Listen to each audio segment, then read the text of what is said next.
من الشيطان الرجيم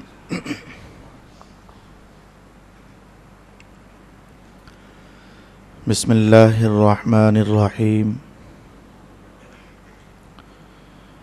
سبحان الذي أسرى بعبده ليلا من المسجد الحرام إلى المسجد الأقصى الذي باركنا حوله لنريه من آياتنا إنه هو السميع البصير صدق الله مولانا العظيم الصلاة والسلام عليك يا سيدي يا رسول الله الصلاة والسلام عليك يا سيدي يا حبيب الله الصلاة والسلام عليك يا سيدي يا شفيع المذنبين وعلى آلك وأصحابك يا سيدي يا رحمة للعالمين.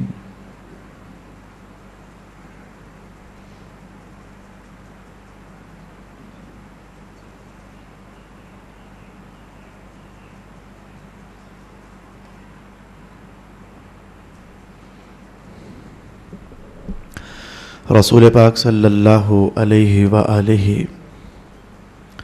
وسلم کا سفر معراج تقریباً کافی ساری معلومات اور تفصیلات کے ساتھ اختتامی مراحل کی طرف بڑھ رہا ہے.